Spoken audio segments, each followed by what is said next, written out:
Good morning. So we've dropped off hubby Jones at work and Taylor at school, and now we are dropping off the big boy. What grade are you in now? Second. Whoop whoop. So once I walk him to the gate, he walks to class by himself, and guess what? Mommy Jones goes to work. So let's get it. See you soon. Bye-bye. Hit that intro. It's Key. I figured I'll come and introduce myself.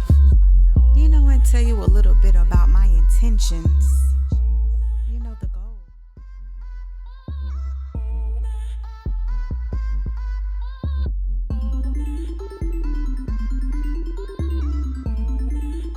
Being a real estate agent, it is really important to have a routine, to have a schedule.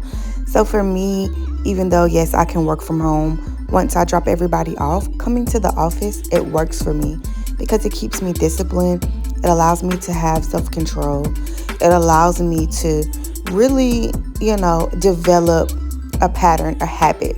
As human beings, we are creatures of habit. So we must develop a routine that works for us. I'm about to check some emails and just knock some things off of my checklist. Being a new realtor, there's so much to learn, so much to do. And so I'm just very excited about learning and just really taking it all in, you know what I mean? Oh, we're gonna do this right. We gotta dance. Come on, cause we here. Hey. And we're grateful. What you grateful for today? Talk to me. I'm grateful for life. I'm grateful for breath. The fact that I can, without even trying, like that's so super dope. Tell me in the comments. So what are you grateful for today? Good morning. Hi. So we are nearing the end of the week. See you at work. Okay, bye. Listen, connecting with people in life is important. It's utterly important in real estate as well. Say, hey, Gabby. That's Gabby, y'all. Listen, we made a day to do cold calls, to do prospecting, to, generate those leads. So I know it may not be ideal, but you got to do what you got to do. So pick up the phone and make those calls. Good morning. It's Friday. It's Friday. Woo! Finally. And I get out of school at 2 o'clock. Early dismissal on Friday. So listen, y'all, it's Friday. We made it to the end of the week. As you can see, Mama Bear is not going into the office today, but I have plenty of tasks to do. I have some real estate things to handle, so I'm going to bring you guys to my home office. So I will see you soon. And what he didn't tell you was that he was going to get sick that weekend. When you register as a realtor, you have access to so many webinars, Zoom trainings. Take them. You learn so much. You don't know what you don't know, so get what you do need to know.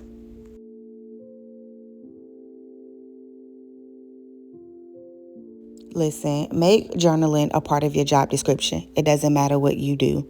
You have to take care of your mental health first, period. Happy Saturday. What's good? You guys finally see Hubby Jones. I talk about him all week, and you guys didn't even know what he looked like. This is for my newbies.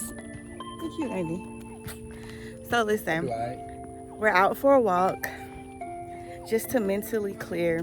I know that I'm documenting, the journey of being a real estate agent, but I just feel like it doesn't matter what career, what job you do, being mentally healthy is important. Girl, for real. And I just feel like I'm struggling a lot of it.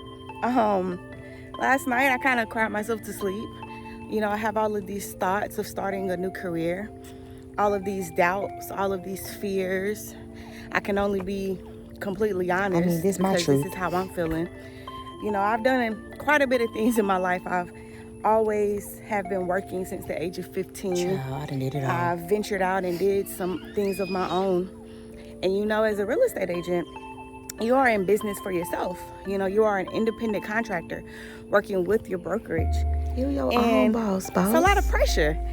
And for me personally, when I've had certain things happen in my life or certain businesses that I felt wasn't as successful as I would have liked, I'm facing doubts, worries, questioning myself. Can I really do this? Being a real estate agent, they also tell you, reach out to your sphere of influence and, you know, the people in your phone. And it's just so funny. I don't have no contacts. I don't have that. I moved to Florida 2 years ago and stayed in this bubble with just my partner and my 2 children. Because I was going through a healing phase. I was going through a phase where the universe was like, you know what? I need you to be isolated. And I've been isolated from like everything that I've known, everybody that I've known pretty much for the past 2 to 3 years. See, I mean to tell me y'all went back to your old lives? Was like a point of no return. Like, not in a negative way, but just more so in a way of like a rebirth of being a new being. And there's no need to go back to old habits, old patterns, old connections. Hey, don't go backwards. And so it's definitely intimidating to be in a business where you don't have resources. And as a Black woman, and yes, anybody can relate to this, but I'm a Black woman, really, so I can only speak from my Black woman experience. Just feeling emotions that I can't help but to understand that it's not just my emotions, but like on my ancestral line. You know, not even knowing your family history to the point of... And that's a whole nother video for a whole nother day. How do you get ahead in a world where you're already behind? You know, the quote, the rich stay rich and the poor stay poor. It just... like, you really feel it so heavily when you're trying to do something on your own. You know, you have this family history that you don't know about, right? You have this, you don't come from a family that has resources. You don't come from, you know, a family that has even ventured off and conducted business. They've always worked for someone, still to this day, barely making ends meet.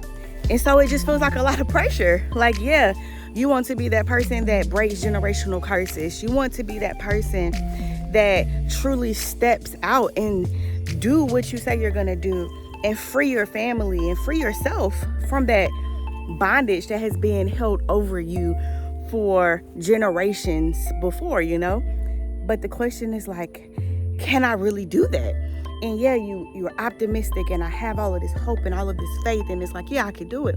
But then, you know, when you research and you have all of this knowledge, but then like you don't have the money to put into it, you don't have all of these resources. And so you just ask yourself, you know, fear starts to come, doubt starts to come. And so I'm just in a phase of, I'm just completely surrendering my thoughts, completely surrendering everything, my fears, my doubts, my worries, because it's there. I can't fake like it's not, but what can I do at the same time? Today I started a new journal so that I can journal my emotions, so that I can journal my feelings. You know, when I woke up this morning, the first thing came to my mind was like, of course I could go door knocking, I could go passing out my cards, doing cold calling or whatever the case may be. But if I am not mentally healthy, then what is it all for? If I only am 50%, like I only have 50% to give to myself, I can only give 5% to everybody else. Mentally, to get healthy, mentally to be wealthy, you have to put in the time. You have to journal. You have to, you know, sit down with yourself, give yourself space, meditate, eat healthy, work out. And so you ask yourself, when do I have time to post 5 times a day? When do I have time to completely interact with all of these people? When do I have time to, you know, be active on social media? So it's all of these things that may sound petty and it may sound, you know, like really small, but I feel like it's a major part in not just being wealthy, but how do you balance that? I want to be rich, I want to be wealthy, with I want to be mentally rich and mentally and spiritually wealthy as well. I know that sometimes you just don't know what to do next.